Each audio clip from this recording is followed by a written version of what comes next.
কি করে কি হবে হবে না, দুজন উপরে ছবি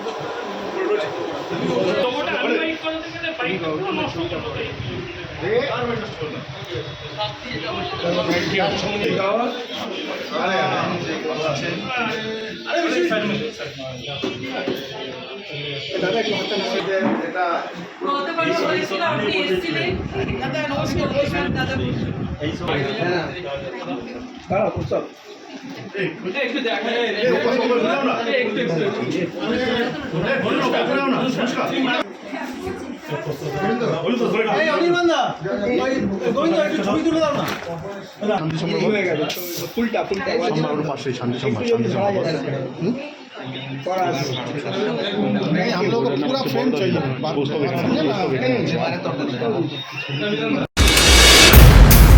রেজাল্ট যা করেছো তাতে তোমার কিরকম লাগছে? ভীষণ আনন্দ হচ্ছে, ভীষণ ওভারওয়েলমডও ফিল হচ্ছে। মানে কাল থেকে যখন থেকে রেজাল্ট বেরিয়েছে সবার এত ফোন, সবার এত সবাই কংগ্রাচুলেট করছে, সবাই উইশ করছে। So it's been very overwhelming. আমি এখনও প্রসেস করার সময় পাইনি ঠিক করে, ঘুমানোর সময় পাচ্ছি না, খাওয়া দাওয়া করার সময় পাচ্ছি না, বাট ইটস ফান, কারণ ভালোই লাগে, সবাই ভালো ভালো কথা বলেছে। So yeah, it's fun. এই যে রেজাল্টটা বলছো, এই রেজাল্টটাকে তুমি কাকে উৎসর্গ করবে?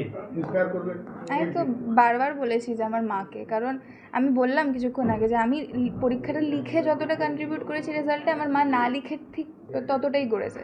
কারণ মা যদি না থাকতেন পাশে, কনস্ট্যান্টলি মা মোটিভেট করতেন, মা ইন্সপায়ার করতেন।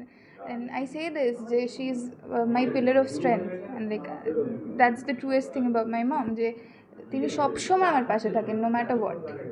এই তুমি তো এরপরে হায়ার স্টাডিতে চলে যাচ্ছ, যে বিষয়তেই যাও, কিন্তু হায়ার স্টাডিতে যেটা দেখা যাচ্ছে, তুমি নিশ্চয়ই জানো, তুমি যে স্ট্যান্ডার্ডে রয়েছো, সেটা দেখা যাচ্ছে ধরো জেএনইউ, আইআইটি বা যাদবপুর ইউনিভার্সিটি বা ক্যালকাটা ইউনিভার্সিটি, যে এডুকেশনের ক্ষেত্রে যে সরকারি টাকা ব্যয় করা বা ছাত্রছাত্রীদের স্কলারশিপের ক্ষেত্রে দেখা যাচ্ছে যে সেইভাবে কেন্দ্রীয় সরকারই বলো আর রাজ্য সরকারই বলো সেইভাবে কিন্তু করছে না।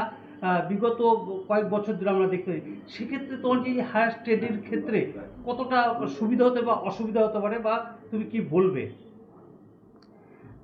অনেস্টলি আমার এই বিষয়ে খুব একটা ওপিনিয়ন নেই। আমি মনে করি আমি যতটা জানি এই বিষয়ে ততটা হয়তো লাইক সেটা ওপিনিয়ন ফর্ম করার জন্য এনাফ না, কারণ লাস্ট 2 বছর যেহেতু আমাকে বোর্ডস আর কম্পারেটিভ দুটো প্যারালালি ম্যানেজ করতে হয়েছে, সো রিসেন্ট নিউজের সাথে আমি খুব একটা অবগত নই। সো এই বিষয়ে আমার সেরকম খুব একটা ওপিনিয়ন নেই। তো মা বাবা আছেন, সব টিচার্সরা আছেন, ওনারা যেভাবে গাইড করবেন আমি সেভাবেই এগোবো।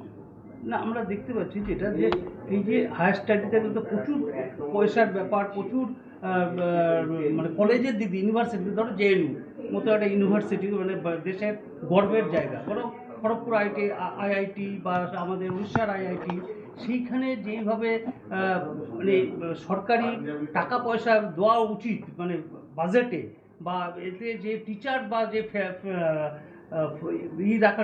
রাখা উচিত, বা সেই ক্ষেত্রে দেখা যাচ্ছে যে একটা সরকারি দুর্বলতা দেখা যাচ্ছে, কারণ পিএইচডি করা বা বিভিন্ন রিসার্চের ক্ষেত্রে দেখা যাচ্ছে।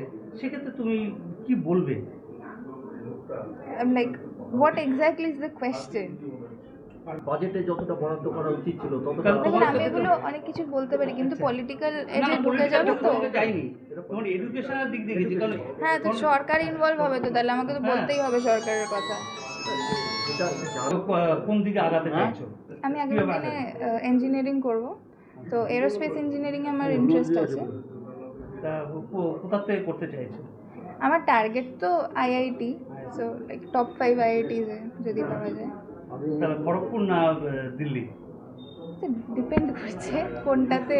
তোমার যে এডুকেশন যে রয়েছে, রেজাল্ট রয়েছে, সেখানে তো মানে বড় জায়গায় যাওয়ার ইচ্ছা নিশ্চয়ই থাকবে, বা খড়গপুরের থেকেও তো দিল্লি বা খড়গপুর। হ্যাঁ, মানে খড়গপুরটা যেহেতু বাড়ির কাছে, ওই জন্য হয়তো মা বাবা মানে চান্স পেলে খড়গপুরেই পাঠাবে। কিন্তু লাইক সবাই তো এমনি আইআইটি বোম্বে যেতে চায় ক্যাম্পাসের জন্য, Bombay city college life and all of that. Anushka Ghosh.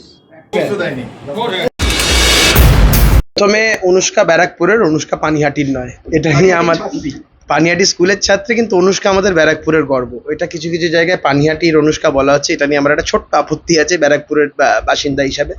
দ্বিতীয়ত, ওর সাথে আমি কথা বললাম, ইঞ্জিনিয়ারিংয়ে পড়বে, এরোস্পেস নিয়ে পড়ার ইচ্ছা, ওয়ান্ডারফুল। মানে এই ধরনের এরোস্পেস নিয়ে পড়াশোনার যারা চিন্তা ভাবনা রাখে, খুব কমেন্ডেবল। তৃতীয়ত, ওর একটা সবথেকে যে বড় জিনিস আমার যেটা পছন্দ হয়েছে, ওর যে এজ গ্রুপ, ওর পলিটিক্যাল কনসিয়াসনেস, সেটা আমাদের মতের সাথে মিলতে পারে বা না মিলতে পারে। আমি সাধুবাদ জানাবো ওর মতন এই জেনারেশনের একটা মেয়ের, তার একটা পলিটিক্যাল কনসিয়াসনেস আছে এবং তার একটা ওপিনিয়ন আছে। আমি খুব সাধুবাদ জানাবো এবং পরিবারের আপব্রিঙ্গিংকে সাধুবাদ জানাবো। আমাদের পক্ষে বা বিপক্ষে সেটা বড় কথা নয়, আমাদের বিপক্ষে মতাদর্শ হলেও ওর যে পলিটিক্যাল কনসিয়াসনেসটা এই বয়স থেকে আছে, এটা অত্যন্ত সাধুবাদ জানানোর একটা বিষয়। আমি আশীর্বাদ করি ও জীবনে অনেক বড় হোক, ওর মধ্যে আরও পলিটিক্যাল কনসিয়াস চেতনা তৈরি হোক। কারণ এই ধরনের ব্রাইট ছেলেমেয়েরা, তারা যদি পলিটিক্যাল কনসিয়াস না হয়, রাজনীতিটা দুর্বৃত্তদের হাতে চলে যাবে। আমি চাই ও এরোস্পেস নিয়ে পড়ুক আর যাই করুক না কেন, ওদের মতন ব্রাইট ছেলেমেয়েরা কোনো দিন এসে in the arena of politics তাদের কোনো কন্ট্রিবিউশন রাখুক। আমি নিশ্চয়ই চাই সেটা বিপক্ষেও হতে পারে। হয়তো যদি কোনো সময় এমন হলো যে আমাদের ওর বিপক্ষে বক্তৃতা করতে হচ্ছে বা ওকেও আমাদের বিপক্ষে বক্তৃতা করতে হচ্ছে, আমি কথার কথা বলছি, কিন্তু সেটা খুব কমেন্ডেবল। শিক্ষিত ছেলে মেয়ে, ভালো ছেলেমেয়েরা যত রাজনীতিতে আসবে, রাজনীতি তত ঝকঝকে হবে, তত ফিল্টার্ড হবে। আমরা চাই রাজনীতি ফিল্টার্ড হোক, রাজনীতি ঝকঝকে হোক, ভালো ভালো ছেলেমেয়েরা রাজনীতিতে আসুক, তাদের একটা মত তৈরি হোক। খুব ভালো, খুব ভালো। Thank you. আমরা আমাদের ব্যারাকপুরে মেয়ে এই জায়গা যাচ্ছে, আরো বড় জায়গা যাক। আমরা ভারতবর্ষের সব থেকে টপ যে জায়গা, মানে যেখানে ওর শিক্ষা যোগ্যতাটাকে মূল্যাঙ্কন করা হয়, সেই জায়গা পৌঁছক, আমাদের এই আশীর্বাদ আছে। আমরা একে দেখে আরো বাচ্চারা আরো ওর থেকে অনুপ্রেরিত হয়ে আসুক, আরো ভালোভাবে লেখাপড়া। আমার মনে আছে 2 বছর আগে আপনি এসেছিলেন এখানে ওর বাড়িতে, যখন ও দর্শনে ভালো রেজাল্ট করেছে। আপনি বলেছিলেন সারা ভারতবর্ষে তোমাকে টপ হয়েছে, খুব ভালো লাগে। আপনার মনে পড়ছে সেই ঘটনা? খুব খুব কি মনে পড়ছে? এই তো এসেছিলাম এখানে, বাবার সঙ্গে, মা সঙ্গে, ওর সঙ্গে দেখা হয়েছিল। দেখা হয়ে আমি বলেছিলাম কি টপ হবে, আরো টপ হবে, আমি এটাই চাইছি। দেখুন, ব্যারাকপুরে অনেক ব্যাপারে নাম আছে, এটাও একটা ব্যাপার হলো যেখানে নাম আছে। ভাই মঙ্গল পাণ্ডে সিপাহী বিদ্রোহ সব থেকে আগে হয়েছিল। তারপরে দেখো অনেক ঋষিমুনি এখানে ছিলেন, ঋষি বঙ্কিমচন্দ্র চট্টোপাধ্যায় এখানে ছিল, হয়েছে অনেক লোক।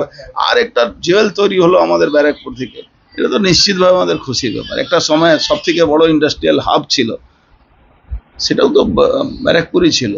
ব্যারাকপুরকে কেন্দ্র করে করা হয়েছে ব্যারাকপুর শিল্পাঞ্চল। যেহেতু অন্য নাম দিয়ে ওই পানিহাটি আর কামারহাটি শিল্পাঞ্চল হয় না, এটা ব্যারাকপুর শিল্পাঞ্চল। এই শিল্পাঞ্চল থেকে একটা মেয়ে, আমাদের বাড়ির মেয়ে, অত বড় জায়গা গেছে, প্রাউড। ঠিক আছে।